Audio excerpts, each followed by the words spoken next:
안녕하십니까. 지난주에 말씀드리기를 오늘은 한인 사회의 사회복지 서비스를 남용하는 사례를 들어서 우리가 할 일이 무엇인가를 살펴보기로 말씀을 드렸습니다. 첫째로 메디케이드 남용에 대하여 말씀을 드리고자 합니다.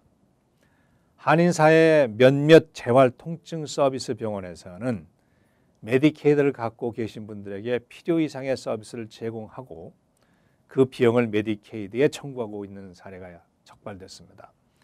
예를 들어 식사를 제공하고 교통편을 제공하면서 시장을 봐드린다는 등 이러한 행위는 분명 메디케이드 규정에서 어긋난 것이지만 환자들을 더 확보하기 위해서 시행하고 있는 것을 봅니다.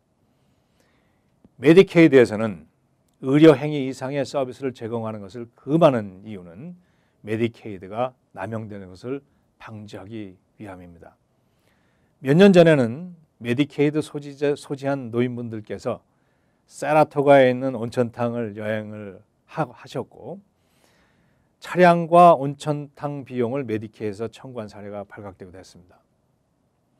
메디케이드는 세금에서 그 재원이 확보되고 그 재원이 잘못 사용되면 세금이 잘못 사용되어지는 것이기 때문에 시민들의 세금이 더 부과될 수밖에 없음에도 불구하고 남용 사례가 빈번하게 등장하고 있는 것입니다.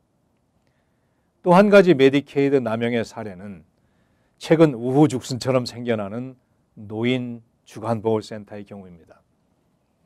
메디케이드만 있으면 모든 것이 무료입니다 라고 접근하는 서비스 제공자가 있으면 그것은 매우 잘못된 것입니다. 주간보호센터가 필요하게 된 내력은 양로원의 비용과 관계가 됩니다. 양로원에 지불하는 비용이 천문학적인 숫자를 기록하면서 미국의 각 주에서는 메디케이드 비용이 고갈되는 것을 경험하게 됩니다. 이에 대안으로서 시설, 즉 양로원에서 노인을 보살피는 것보다는 지역사회에서 보살피는 것이 어떻겠는가에 대하여 착안하게 됩니다.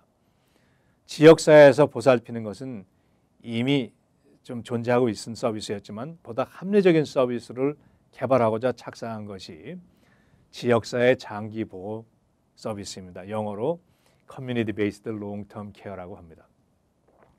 이것은 내가 사는 집을 떠나서 양로원으로 가는 것이 아니고 내가 사는 집에서 내가 자면서 양로원에 준하는 서비스를 제공받는 것이기에 마음의 평정심을 제공하고 정부로부터는 양로원의 비용보다는 좀 더 저렴하게 환자를 보호할 수 있기 때문에 비용의 절감과 환자의 정서 안정을 모두 확보하는 방안으로 채택된 정책입니다. 롱텀 케어 서비스는 혼자서 생활 가능한 분들은 대상에서 제외되고 홈케어를 90일 이상 받는 활동이 어려운 분들이 그 노인이나 환자들이 대상을 해야 합니다. 환자에 대한 개개인 케이스를 관리하고 홈케어 및 그 닥터 오피스를 관리해주고 운송도 책임을 져드립니다. 필요하면 주간보호센터에서 보내서 사회적인 활동을 제공해가지고 정서적인 안정을 도모합니다. 주간보호센터는 두 가지로 분리게 됩니다.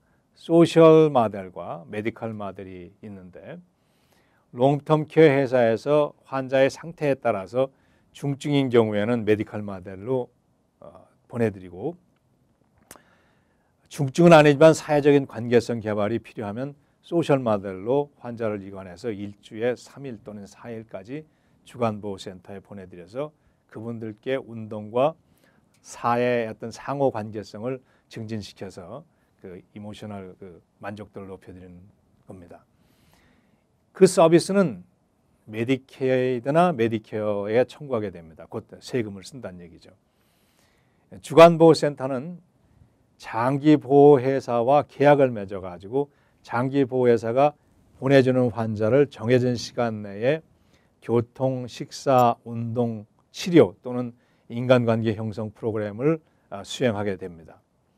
장기보호센터들은 광고를 해서 환자들을 접근할 수 있지만 주간보호센터는 그 프로그램을 광고할 수가 없습니다. 그 이유는 주간보호센터 자체가 수익성 사업으로 되어서는 안 되기 때문입니다. 주간보호센터가 메디케이드가 있으면 모든 게 무료라고 광고하거나 한편 새로운 비즈니스라고 소개돼 가지고 이것은 수익이 발생되니 투자하라고 한다면 이것은 매우 미국의 정신과 사회복지의 철학과는 매우 동떨어진 일이고 법적으로도 제재를 받게 되는 터무니없는 일입니다. 메디케이드를 소지한 분들께서도 책임이 있습니다. 꼭 필요한 분들은 물론 제외가 됩니다만 모든 것이 무료라고 해가지고 생각 없이 등록하거나 자격이 미달되어도 그 서비스를 이용하는 경우 나의 작은 이익을 위해서 미국의 사회복지에 매우 큰 손해를 입히고 이는 한인 사회의 불명예와 세금을 내는 분들 또는 후대들에게 큰 부담을 준다는 것을 꼭 잊지 마시기를 부탁드립니다. 어려운 이야기를 하는 것은 그래도 우리에게는 밝은 쪽이 많다는 것입니다. 어두운 쪽에서 밝은 쪽을 바라다 보면 그것은 희망이고 우리에게 미래가 있는 것입니다. 다음 시간에도 이어서 한인사회 남용 케이스를 말씀드리겠습니다. 안녕히 계십시오.